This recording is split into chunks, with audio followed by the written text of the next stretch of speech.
अस्सलामुअलैकुम फ्रेंड। तो अभी हम लोग जा रहे हैं अब्बू के दोस्त के घर, क्योंकि उनकी तबीयत ख़राब है। काफ़ी टाइम पहले ना उन्हें फालिज का अटैक आया था, जिसकी वजह से ना उनकी एक साइड जो है वो पैरालाइज हो गई है। तो अब भाई ने मुझे बताया था कि हम लोगों ने उनके घर जाना है, तो मैंने कहा था कि मुझे भी ले जाना साथ। तो अब भाई, अम्मी और मैं हम लोग उनके घर जा रहे हैं, क्योंकि अब्बू के ना बहुत अच्छे दोस्त थे। तो भाई ने मुझे बता दिया था कि हम लोगों ने आज जाना है, तो मैंने कहा चल जाते हुए ना मुझे भी ले जाना। तो भाई मुझे मेरे घर से लेने आए हैं। उसके बाद जो है फिर हम लोग जाएंगे भाई के घर। भाई के घर पे ना कुछ छोटा सा काम था, तो भाई कह रहे थे पहले वो करके ना उसके बाद हम लोग उधर जाएंगे। तो मैंने कहा चलो ठीक है। तो अभी हम लोग पहले भाई के घर जाएंगे। तो रास्ते में हम लोग बातें कर थे, और आज बहुत ही ज़्यादा जो है वो गर्मी है, और बहुत ही ज़्यादा हब्स है। जैसे जैसे गर्मी आती जा रही है वैसे वैसे हब्स बहुत ज़्यादा होती जा रही है। पता नहीं आगे क्या बनेगा हम लोग का इतनी ज़्यादा गर्मी में। तो ये अब फिर घर आ गया, तो मैंने जाके बेल बजाने लगी। भाई कहते नहीं मेरे पास चाबी है, मैं चाबी से ही खोल लेता हूँ। मैंने कहा चलो, मैंने बेल बजा दिया, कोई मसला नहीं। तो मैंने जब बेल बजाई तो एक आमली ने दरवाज़ा खोला, वो वहाँ से ना सफाई वगैरह कर रही थी। तो अब उसके बाद फिर हम लोग अंदर आ गए। अंदर आके मैं देखने लगी कि भाई के बच्चे किधर है, मोहित और मिन्हा। मिन्हा जो थी वो सोई हुई थी, और फिर मैं उसके बाद मोहित को ढूंढने लगी कि मोहित किधर है। तो हम लोग जो मेन गेट से आए हैं, मोहित उस साइड पे नहीं था, मोहित दूसरी साइड पे था। तो फिर कामल ने उसको बताया कि इसमें पप्पू आई हुई है, तो वो फिर इधर आ गया था। और फिर हम लोगों ने थोड़ी देर बातें वगैरह की। मैं उससे उसके स्कूल का पूछने लगी, उसके फ्रेंड्स का पूछने लगी। काफ़ी देर हम लोगों ने फिर बातें वगैरह की। जितनी देर हम लोगों ने बातें वगैरह की, उतनी देर भाई ने जो है वो काम भी कर लिया था, जो जिस काम की वजह से हम लोग घर आए थे। उसके बाद भाई ने कहा चलो चलते हैं। और फिर उसके बाद जी हम लोगों ने डिसाइड किया कि हम लोग पहले जो है वो कब्रिस्तान जाएंगे, और उसके बाद जो है वो अबू के दोस्त के पास जाएंगे। भाई ने गाड़ी का लॉक खोला, मैं और अम्मी बैठ गए थे। फिर मैंने भाई को बोला कि यार गाड़ी को धुलवा लिया करो। तो उसने कहा मैं शाम को धुलवानी है। और फिर जी ये अम्मी के कपड़े थे, ये स्टिच होने के लिए देने थे, तो मैं अपने साथ ले आई थी। मैंने कहा यहाँ पे ना अब मेरी साइड पे एक टेलर है, मैं उसी को दे दूँगी। अम्मी ने कहा ठीक है ले जाओ, साथ में जो है वो नाप का भी है, और साथ में जो है वो कपड़े भी हैं। तो अब ये जी हम लोग कब्रिस्तान पहुंच गए हैं। कब्रिस्तान जाके अब दुआ शुआ करेंगे। दुआ करने के बाद अभी हम लोग वापस आ रहे हैं। कब्रिस्तान से होकर जब भी आते हैं, एक तो आंखें नम होती हैं, और दूसरा यही ख्याल आता है कि अल्लाह मियां जी आपने इतनी जल्दी उन्हें बुला लिया अपने पास। अभी तो मतलब टाइम ही नहीं हुआ था उनका जाने का, तो आपने इतनी जल्दी बुला लिया।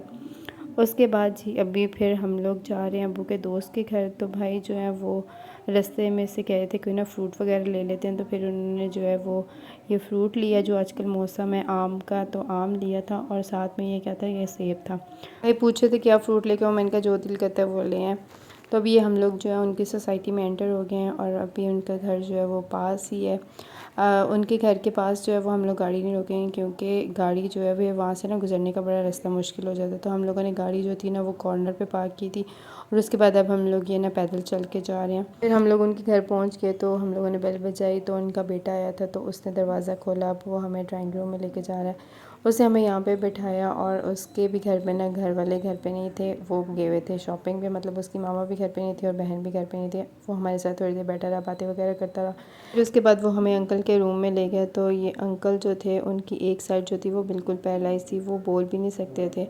हाँ, उन्होंने ना हमें देखा, तो उनकी आंखों में से ना थोड़े थोड़े आंसू आ गए कि यार मेरे फ्रेंड के बच्चे मुझसे ना मिलने आए हैं। तो भाई उनसे बातें करने लगे, भाई उन्हें समझाने लगे, और वो उनकी बातें सुन रहे थे और मुस्कुरा रहे थे हल्का हल्का। तो उन काफ़ी देर उनसे फिर इस तरह हम लोग बातें करते रहे। उन्हें अभी ना 2-3 महीने लगेंगे इस तरह रिकवर होने में। उनके बेटा बता रहा था कि उनके अभी ना फिज़ियोथेरेपी चल रही है, तो पहले से काफ़ी बेहतर है। तो अब जो है वो आहिस्ता आहिस्ता ही रिकवर होंगे, कम से कम 3 माह लगेगा। उनके ना बीपी बहुत ज़्यादा हाई हो गया था। बीपी हाई होने की वजह से ना उनकी एक साइड जो थी ना वो फालिज का अटैक आया, और एक साइड जो है ना टांग और बाजू जो है वो पैरालाइज हो गया। तो अब वो जो है ना उससे बिल्कुल भी उनकी मूवमेंट नहीं होती। तो वो 1 मंथ तक हॉस्पिटल में रहे थे, फिर उसके बाद घर आए हैं। तो हम लोग हॉस्पिटल में, मैं और अम्मी तो नहीं जा सके, भाई ने 2-3 दफ़ा हॉस्पिटल का चक्कर लगाया था। तो जब वो घर आए तो फिर भाई ने मुझे बताया था कि इस तरह वो लोग घर आ गए हैं। तो फिर मैंने कहा चलो नेक्स्ट टाइम जब जाओगे ना तो फिर मुझे भी साथ लेते जाना, क्योंकि अब्बू के बहुत अच्छे दोस्त थे, और अब्बू का और इनकी बहुत अच्छी बॉन्डिंग थी। मतलब डेली बात वगैरह सब कुछ शेयर करना एक दूसरे के साथ, जैसे फैमिली होती है वैसे थे ये अब्बू के साथ। तो आज वो हमें देख के बहुत खुश हुए थे। उनकी आंखों में ना फिर भी नमी थी थोड़ी सी कि यार मेरे फ्रेंड के बच्चे आए हैं। खुश भी थे, बट फिर भी इंसान को अपना दोस्त तो याद आ ही जाता है ना कि यार ये उसके बच्चे आए हैं।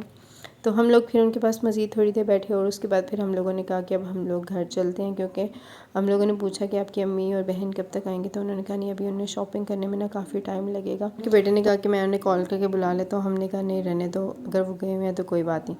उसके बाद अब मैं फिर भाई के घर आ गई हूँ और ये मिन्हा आ गई है, भाई की बेटी। तो ये पहले जब सो रही थी तो अब जो है उठ गई थी, तो अब ये मुझसे बातें वगैरह करने लगी और अब ये मोहित भी जो है मेरे पास आके खेलने लगी और भी कह रहा था कि अभी आप ना आ जाओ, डैडी को जाने दो। मैंने कहा नहीं बेटा, मैं फिर आ जाऊँगी। मैं जब भी भाई के घर जाती हूँ ना तो मोहित का यही होता है कि रुको, मेरे साथ खेलो, मेरे साथ खेलो, बातें करो। मतलब मैं उसके साथ ना, बच्चे जो होते हैं ना वो टाइम मांगते हैं और मैं उसको जो है वो जितनी देर मैं उधर रहती हूँ उसको टाइम देती हूँ, बातें करती हूँ, उसके साथ खेलती हूँ। तो वो उसका यही होता है कि मैं अपने घर ना जाऊँ, मैं इन्हीं के घर रहूँ। अक्सर वो ये भी कहता है कि पप्पू आप हमारे घर आ जाओ, यहीं पे रहो। तो मैं कहती हूँ नहीं बेटा। उसके बाद मैंने भाई को बोला कि यार मुझे मेरे घर छोड़ आओ, क्योंकि मेरे हस्बैंड के ऑफिस से आने का भी टाइम हो गया था, तो मैं अब घर चलती हूँ। तो अब भाई मुझे मेरे घर छोड़ने जा रहा है। तो अगर आपको ये व्लॉग अच्छा लगा हो तो प्लीज़ लाइक करिएगा, चैनल को सब्सक्राइब करिएगा, प्रेस द बेल आइकॉन जरूर करिएगा।